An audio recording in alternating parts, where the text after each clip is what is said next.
senior, double majoring in music composition and general engineering. My secondary field in engineering is acoustics. I'm here to talk about granular synthesis. And thanks everyone for coming. It's great to see you all. I've been working on this project for about 6 weeks, and I'd like to tell you a little bit about granular synthesis in general, if you're not familiar with it. Very, very brief history. Talk about this program Grani that's written by a professor at Stanford, and the update I did to it that I called Grani Plus. And hopefully by the end you'll be equipped with some stuff and you can go make cool sounds, because I think it's it really opens up Grani and makes it more flexible, and people will probably find it pretty useful. Before I get going, some thanks and acknowledgements are in order. I want to thank Professor Taube. Not only is he the author of Grace and Non-Music, he taught music 404 class that really got me into this stuff. And he helped me get in touch with Bill Schatzstedt at Stanford to talk about some of the functions I used in programming this. Also was really helpful in giving me feedback and getting me started doing DSP programming this game. So thanks a lot. Really appreciate it.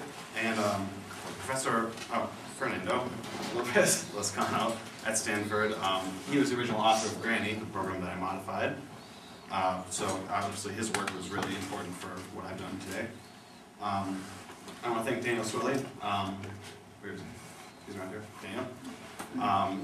It was actually some conversations with him and his desire to add one particular feature to Grani that led me to starting this project. And a few conversations with him were really instrumental in developing my design philosophy for the program that we ended up with now. And finally, Professor Chris Rhodes at University of California, San Diego. He wrote a really great book called Microsound that I'm going to talk about for a minute now, and it was also pretty influential to me. So this book, Microsound by Chris Rhodes, the book is structured and has a discussion of different time scales. He's at Santa Barbara, isn't he? Oh, is that a typo? Okay, Santa Barbara. Thanks. So the book starts off with a discussion of time scales from infinite time to infinitesimal time. Has a history of microsound. I shouldn't say brief, it's pretty complete. Talking about granular synthesis and microsound and just the acoustic domain, Xenakis music and such. Then the bulk of the book is talking about a survey of all the different granular synthesis techniques. Basically everyone I've ever heard of is talked about in this book, and many I haven't heard of until I read it. He has a good section 2 talking about the aesthetics of composing with granular synthesis and microsound. It's kind of talking about his personal aesthetics and also giving musical examples from other composers.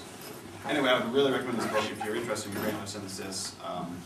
It's very informative, and there's a lot to think about after reading it. So today, like I said, I want to give a brief introduction to granular synthesis. If you aren't familiar with it, I want to talk about common music and Grace, because that's the environment in which Grani Plus and Grani run. I also want to talk about Grani, the existing program, and the modifications I've done to it, and then open it up for questions. If there's any questions about granular synthesis in general, I'll try to answer them to the best of my knowledge, or about how my program works. I'd be glad to answer those as well. I'm going to try to keep the presentation brief-ish, and I'm not going to go through, it's not going to be overly technical. I'm not going to really touch on the programming aspect of things at all. If you're interested in the programming side of it or the technical stuff, I'd be happy to talk to you anytime. Flag me down or shoot me an email, or even ask at the end of the presentation. Shoot me down or flag me an email. You can shoot me down if you don't approve. So, in short, granular synthesis, there's two kinds of granular synthesis. There's synthesizing sounds with any normal available synthesis method. And what I'm going to focus on is granularization, which is taking an input source file and performing these transformations on it. So this is kind of just a general way it would happen. You start with a source file, this is just a recorded audio file. It's broken up into grains in the time domain. So they're usually between 10 and 100 milliseconds for granular synthesis, but all these methods can be used with longer grains especially. Shorter grains end up being mostly noise components, but you can certainly use it 10 to 100 and upwards. So these are broken up and reassembled into a gesture or a note with transformations on them. So here I give an example how you could take these 5 grains extracted from the source file and reassemble them. Here's a time pitch graph. Reassemble them into this gesture. So this gesture would probably only last 1/10 of a second or 1/4 of a second. So brief history, this guy, Dennis Gabor, is an engineer. He was one of the first people to think about a particle definition of sound. It's kind of the analog to the wave partiality in light, talking about phonons, which are basically elementary units of displacement. So he was pretty inspirational to Xenakis, or some people say Xenakis was influential to him. It's hard to say who came first. Xenakis was one of the first composers to use microsound for tape music. He was also one of the first composers to use it for music in the instrumental domain, with pieces like Pithaprocta, dealing with all these tiny sounds in sound mass. Curtis Rhodes, who I mentioned before, was the first person to implement digital granular synthesis, and Barry Truax was the first to implement it in real time, so enabling like live performance and processing. In addition to this kind of music, it's also very, very common to see in commercial software like Ableton Live, anything that does time stretching, uses a form of granular synthesis, and that's one of the main commercial applications of it. So I just have I have a lot of sound examples just to get in your ear so you can hear the different textures you can make with this.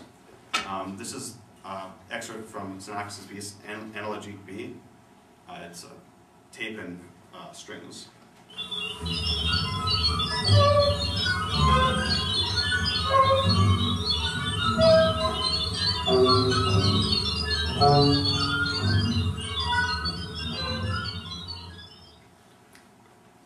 And stop me if there's any questions or if I'm not being clear about anything. I'd be happy to field any questions while I'm going. And here's another short excerpt from a piece called Sculptor by Curtis Rhodes. This is much later. It was composed in the last decade using all digital processing.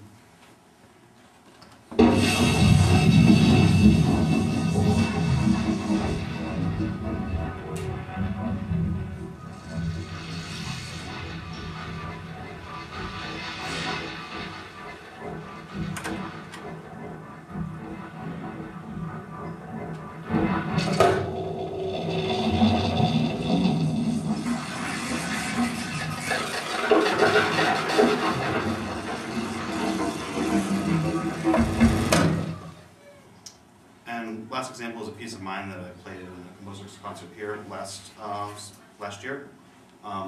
It's using longer duration grains, more as a stochastic distribution than actually dealing with 10 to 100 millisecond grains. And this was actually implemented with a different granular synthesis program that I'm not going to talk about today. It's a Max Patch, and it runs in real time. And if anyone's also interested in that, I can talk about it. One that you designed? Or? Yeah, I built it from scratch when I was taking Professor Taube's class based on some stuff we were talking about in there. So with that, it's just a brief excerpt.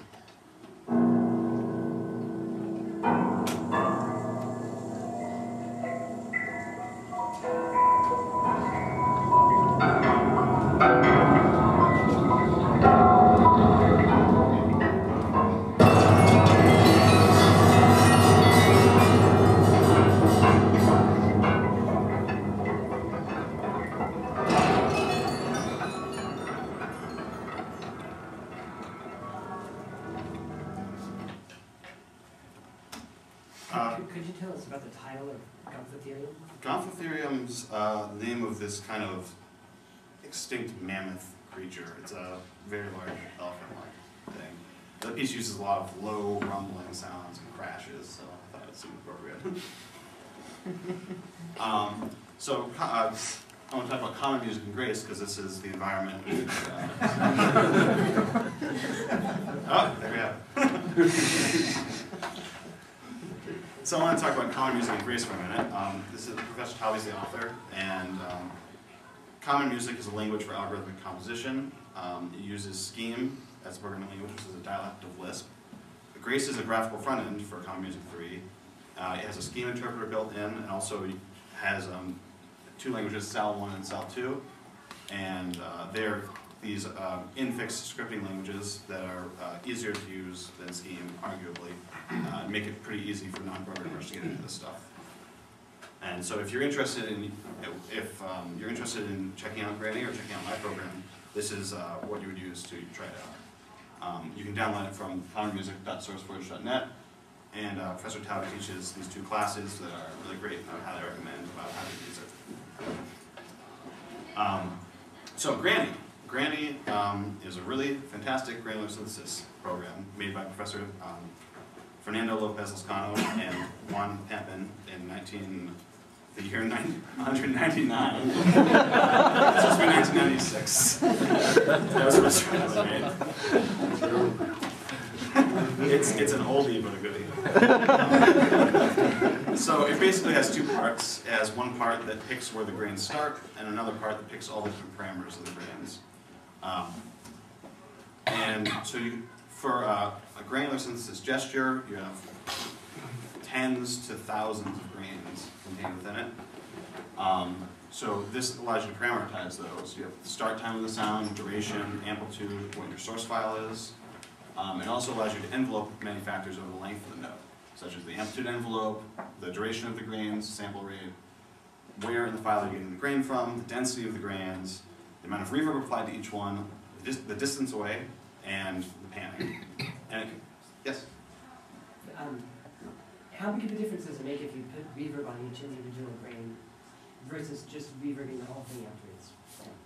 So the way it works now is it does it on a per grain basis. So you can make an envelope of the whole grain. So start at 0 reverb, get to more in the middle, and back off according to whatever your shape is. What's the difference between fading, just having a wet dry knot that you're twisting? Yeah. I don't know if there'd be a whole lot of difference, especially if the grains were short. But actually, this is something that my program addresses because it lets you change it on a per grain basis, not just in a general trend, but have parameter like. I'll get to this Yeah. Okay. soon.